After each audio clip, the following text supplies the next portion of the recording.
Remaining inward, we'll practice this affirmation for security. First, listening to these words from Swami Kriyananda. Man struggles all his life to store up treasures for himself, to ensure his property against loss and his health against the devastations of disease. He rests his faith in outward measures and sees not that such faith is like asking a wave not to move. Security is his alone, whose faith rests in the Lord. Most practical of men is he who offers his life to God, praying, "My safety is thy responsibility, Lord." This does not mean we should not be conscientious, but after doing our very best, we should leave the worrying to God. And our affirmation, repeating first loudly after me. I live in the fortress of God's inner presence. Nothing and no one can break through these walls and harm me. Again, a bit softer in a speaking voice. I live in the fortress of God's inner presence. Nothing and no one can break through these walls and harm me. And now, in a whisper, I live in the fortress of God's inner presence. Nothing and no one can break through these walls and harm me. Now, silently, feeling each word at the core of your being. I live in the fortress of God's inner presence. Nothing and no one can break through these walls and harm me. Now, listening to this prayer, I accept whatever comes, Lord, as coming from thy hands. I know that it comes in blessing, for I am thine, as thou art ever mine.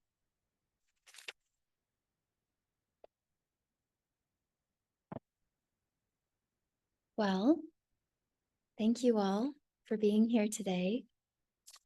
We get to discover and go deeper in week 7. The law is perfected in love. I'm just wondering, I checked that this is the right topic. Well, we're going with it. Truth is one and eternal.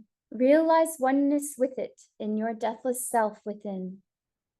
The following commentary is based on the teachings of Paramhansa Yogananda. In the Gospel of St. John, chapter 1, we read, "The law was given by Moses, but grace and truth came by Jesus Christ." Grace means the power to rise spiritually. Truth means the experience of divine realities, not the application in the outer world of that inner experience. Divine love is the soul's experience of oneness with God. Kindness is the human manifestation of that love. Grace is deeper than mere kindness. Wisdom is a divine experience. Justice to all is a human law, though divinely inspired. It follows as a consequence of the experience of wisdom. Truth goes deeper than mere justice. While following the law, we should strive always to trace it back to its origins in the vision of God. Therefore, Krishna in the Bhagavad Gita urges the devotee not to be satisfied with spiritual precepts alone, but to go beyond them to the direct inner experience of truth. In the 18th chapter of that great scripture, he says, "Nay, but once more, take my last word, my utmost meaning have. Precious thou art to me, right well, beloved.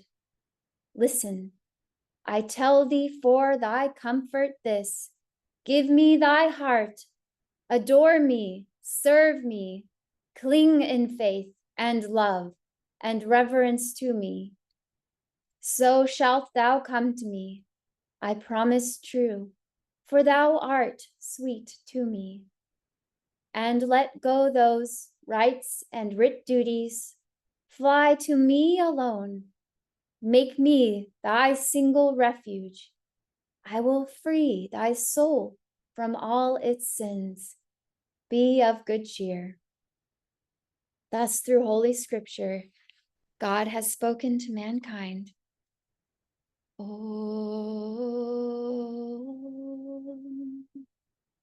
Om.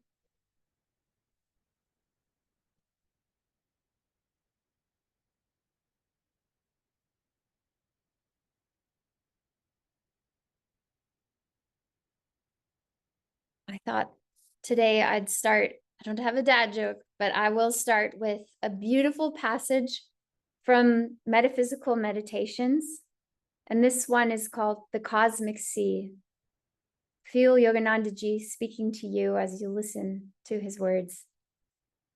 When you find that your soul, your heart, every wisp of inspiration, every speck of the vast blue sky, every shining blossom of the sky, the mountains, the earth, the whippoorwill, and the bluebells are all tied with one chord of rhythm, one chord of joy, one chord of unity, one chord of spirit, then you know that nothing exists but the waves of his cosmic sea. Well, this passage was picked today because it really exemplifies this topic for the week. The law is perfected in love.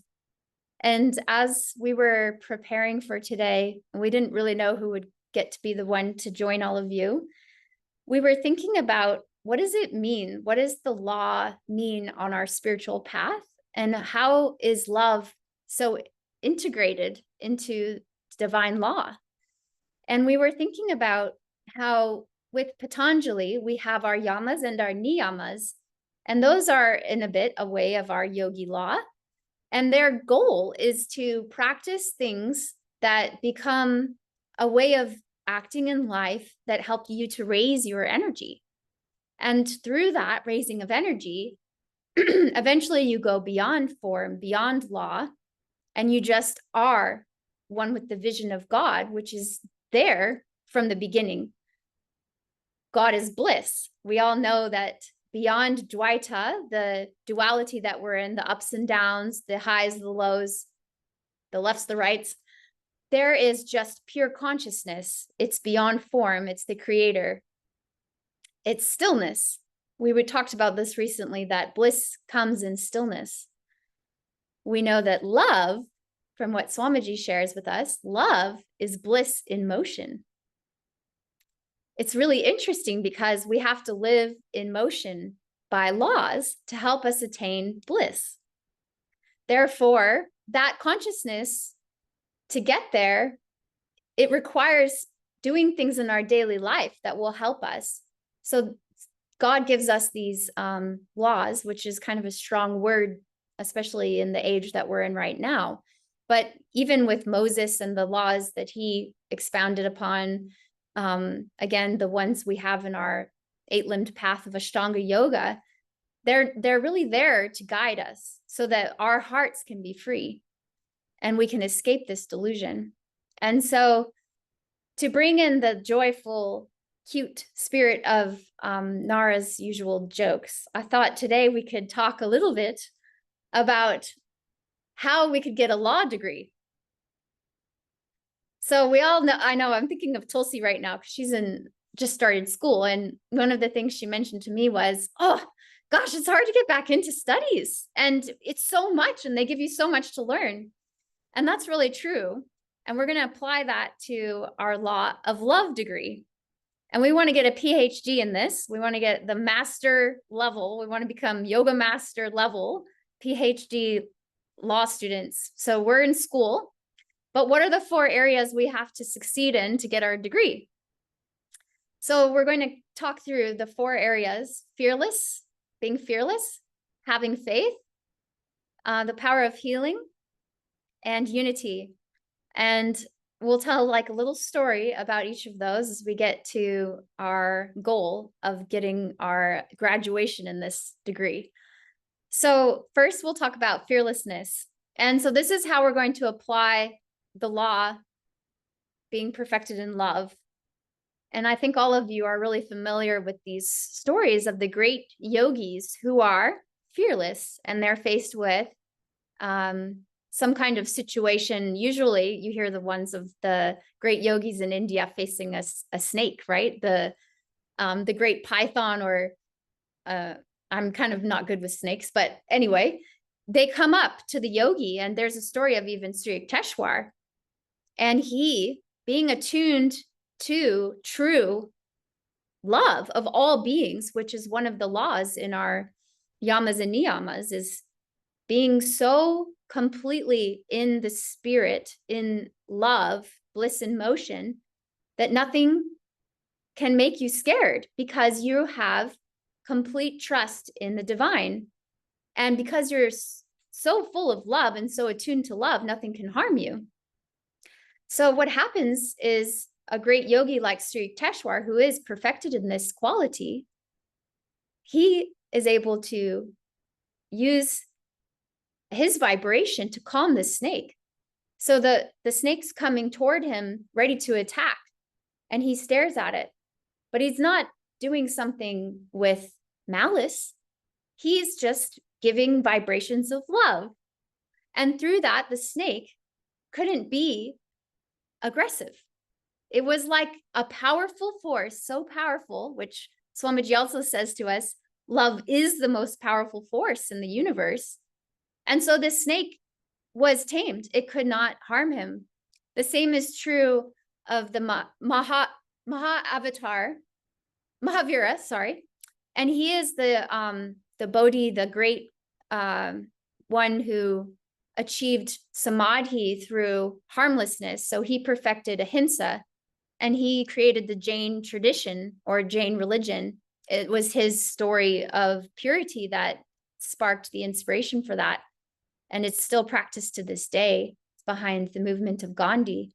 His mother was a Jain, so you'll meet a lot of people, that's their last name. They take on that last name to identify with that path. And so one of the similar stories, he tamed a wild bull, and this bull was actually possessed by a demon, and it was known in the village for harming people, and many people were afraid of it. And in fact, the friend he was with in the forest ran away when he saw this bull coming. But Mahavira actually fought it, but had only a heart of love. And through that, he tamed the bull, and then the bull came to all of his sermons. And that's what we want to do in our life in this day and age with all the people around us.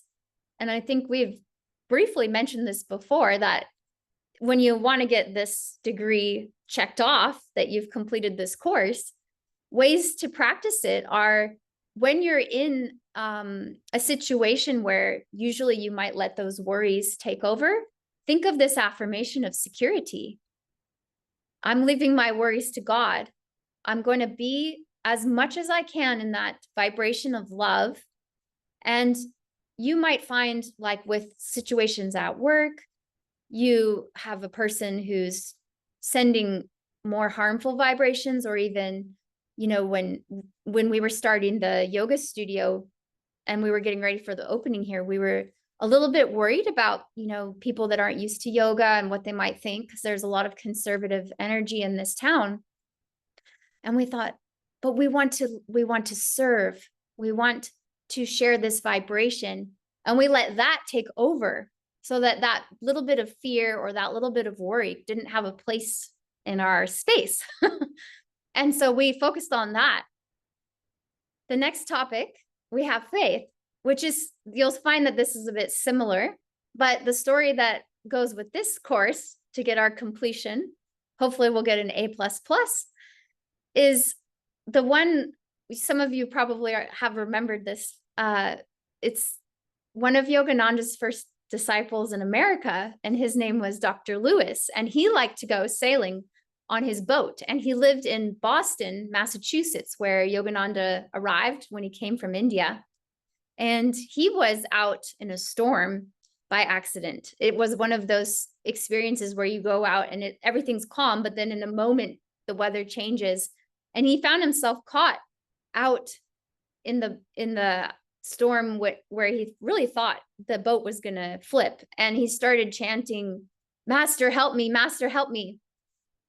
And he said that that force was there instantaneously, and it helped the boat stay upright, and then he just got it to shore as quickly as he could.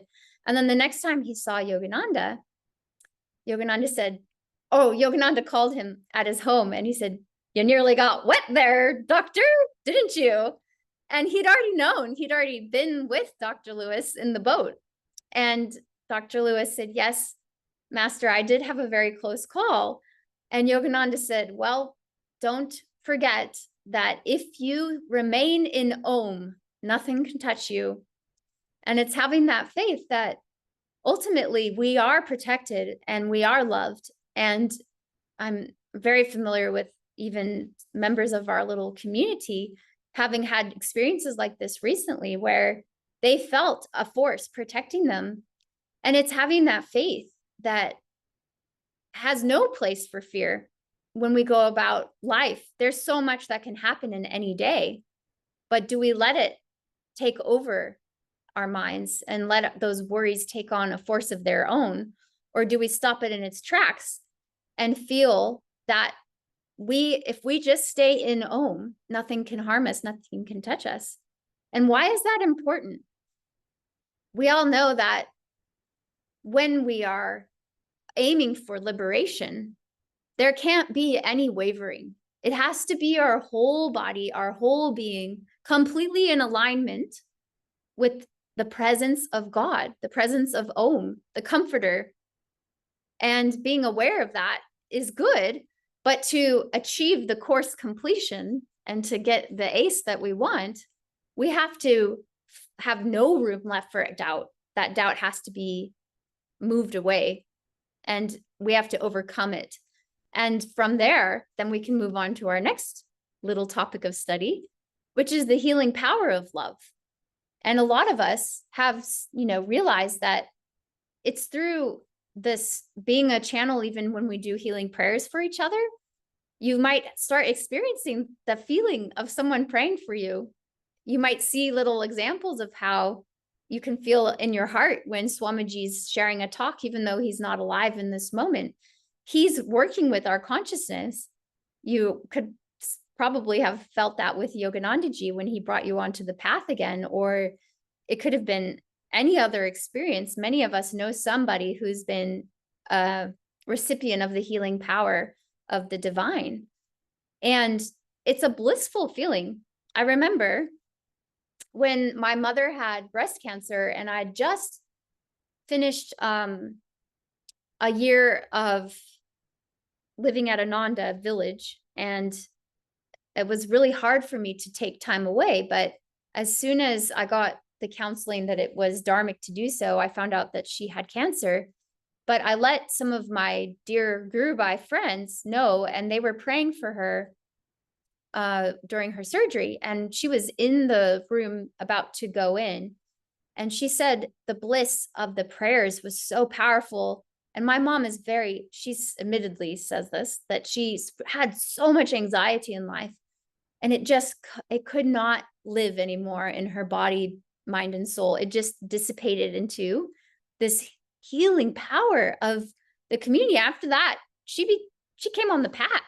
That experience was so profound for her and healing, to realize that there was a place where you could be without fear. And it was a life-changing experience. And we know the stories of the great yogis, the great masters, even Jesus Christ. We know his healing power, that the person who touched his, I don't want to say a cape, but it would have been a cloak. And I guess I was kind of thinking of Harry Potter for a bit there. Sorry. But so there's a story, and he said, who touched me? The person who touched my cloak, they took a part of me, which what he was saying was they, with so much devotion and faith, when they touched something connected to his vibrations of bliss, which he was manifesting as love in motion, it was so powerful that that person was healed, and it took a bit of God with it, forever changed.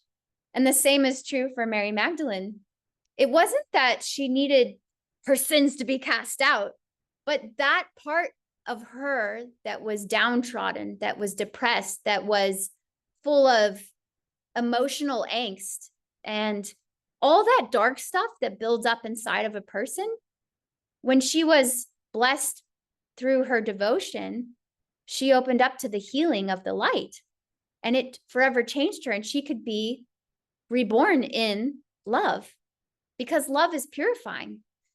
They often say that when a disciple first kind of attunes to the yoga, like to the yoga master that they're devoted to, they'll often hear the sound of Om. And that's the spiritual baptism. That's us receiving the healing power in our brain of pure love.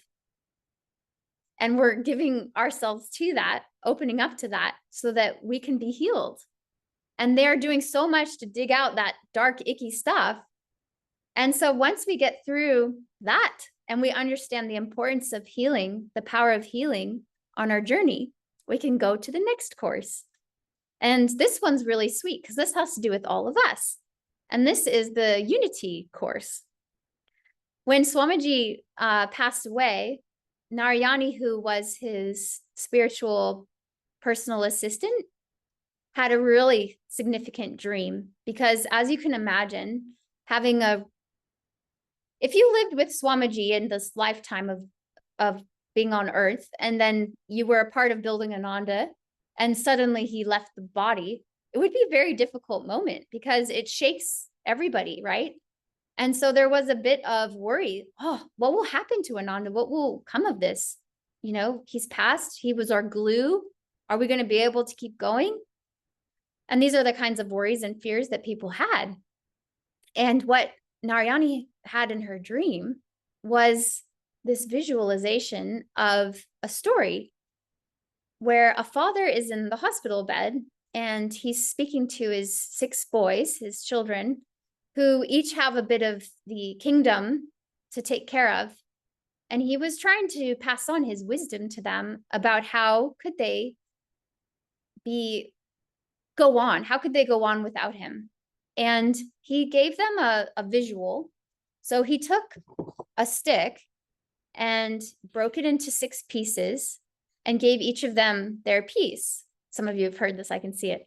And he said, now I want you to think about how easy it is to break those sticks when you are separated. And then he took another bunch and he put them together and he said, when I try to break this bundle of sticks, but they are together as one group, I cannot do it. That power of the unity makes it impossible for my hands to break through. I said, that's what I need from all of you. To stay strong, you need to be united. And it's that unity consciousness that we know will help us perfect love. It's not seeing separateness, not letting our egos divide us. It's allowing us to work together, to cooperate in harmony, to be a true community where we come together to strengthen our light. And through that, we create a magnetism. One of the talks that Swamiji gave before he left, he was in his 80s, was on community. And he said that if we, oh, it left me. That's okay. Anyway, the idea there was that we are all going to be channels for some light in the world. We're all on the spiritual path, and we all want to achieve our greatest potential and to realize our soul nature, because the soul is bliss. The soul is spirit manifest in each of us. And the best way that we can express it's in the passage for this week. So if love is bliss in motion, kindness is the act of love in our daily life, and it unites us.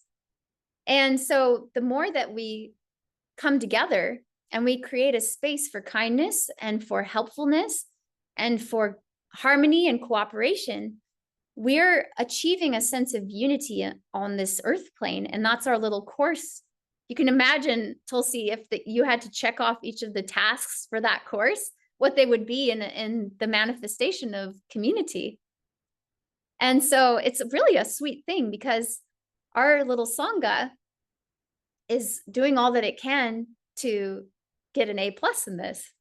We're working together. We're trying to become one, really.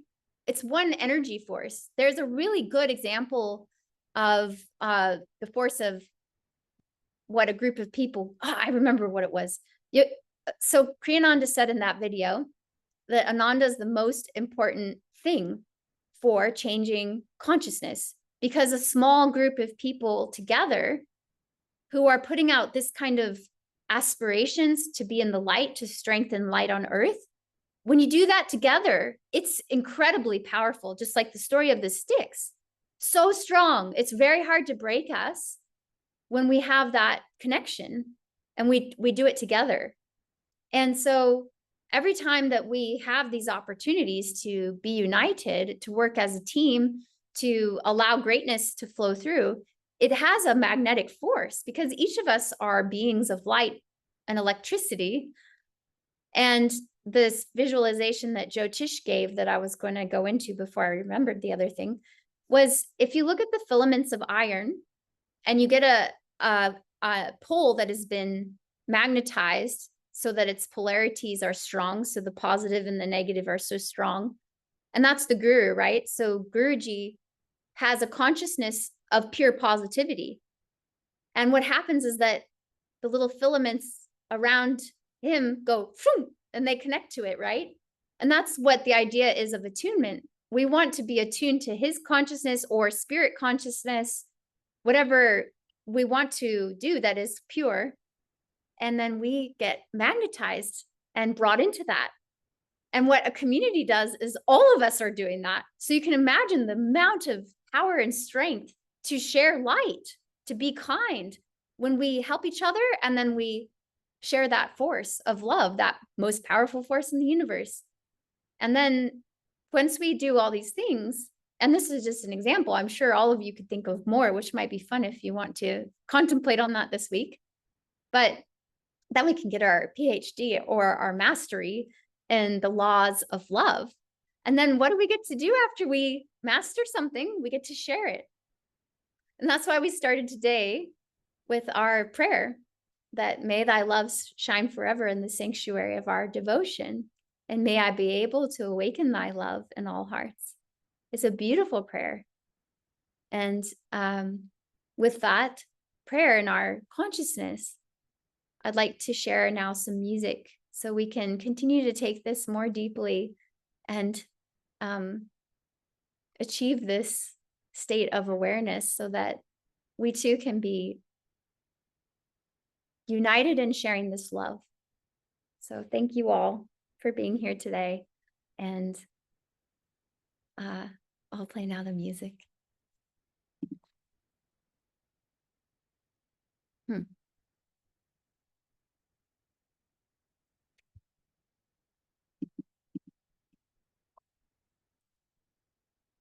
I don't know what's going on, Tulsi. It's now saying I can't. Oh, I'll just try. Oh, I know. I need to stop recording maybe.